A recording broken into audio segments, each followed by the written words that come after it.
Yo, what's going on, guys? It's Steven from the BS Show, and on December 14th, UFC 245, Max Holloway will be defending his featherweight strap versus Alexander Volkanovski. I have a short list of fighters that I feel like could actually challenge Max Holloway in that featherweight division, and Alexander Volkanovski is at the top of that list. I've been wanting to see this fight for a while, and I was a little upset when they let Frank Yeager jump the gun and pass up Volkanovski because I felt like Volkanovski well deserved it. But that's all in the past now. And second on that list is Zabit. I can't wait to see Zabit fight whoever's the champion next. That division's looking really exciting for me. It has a lot of young talent coming up. But anyways, back to Alexander Volkanovski. Man, the team that he trains with Dan Hooker, Israel Adesanya, their coach Eugene Behrman over there at City Kickboxing has done a phenomenal job. These fighters are looking like they're the future of the UFC, so all the praise goes to him and just the work ethic of these fighters. Obviously, there's a good aura going on in that gym because these guys have been looking unstoppable. One of the things I've noticed about these fighters coming out of City Kickboxing is they are great at managing the distance in which they fight in. Volkanovski's shorter in stature and has a shorter reach, so he likes to come forward and pressure you and stay in his range. He likes to stay in the pocket and try to back you up against the cage. Now, if he finds himself on the outside, all he does is take a step back out of kickboxing range so he can't be touched, and then he likes to blitz in and get back in his range, or he likes to go for a takedown.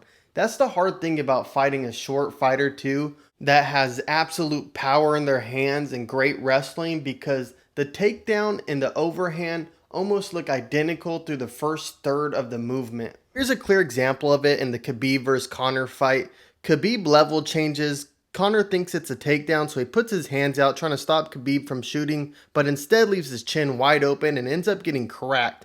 Now, Max Holloway does not want to do this versus Volkanovski because we know how much power Volkanovski has in his hands. We've seen him stop fighters like Chad Mendes, and he significantly outstruck Jose Aldo, someone who's a legend of the featherweight division and was once considered the pound-for-pound king in the UFC.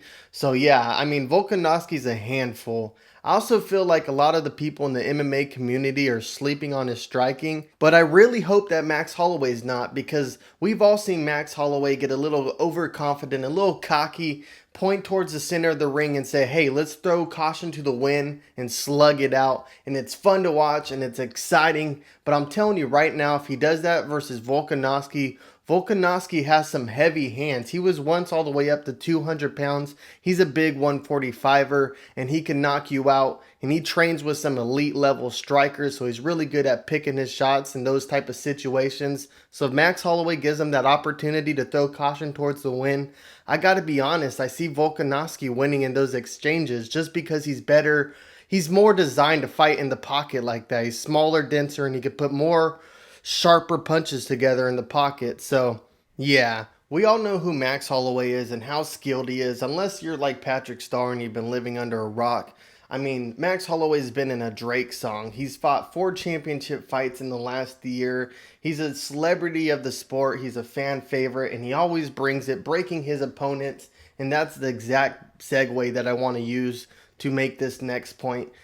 Both of these guys like to break their opponent. They both like to come forward, foot on the gas pedal the whole fight, and wither their opponent down.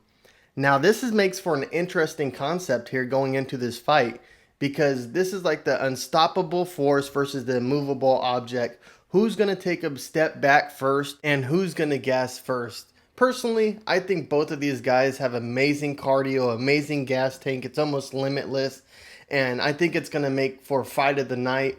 Both of these guys are going to come forward. They're highly skilled. They're both very smart and could change up their game plan on the go. So I am so excited for this fight. Stay tuned, guys.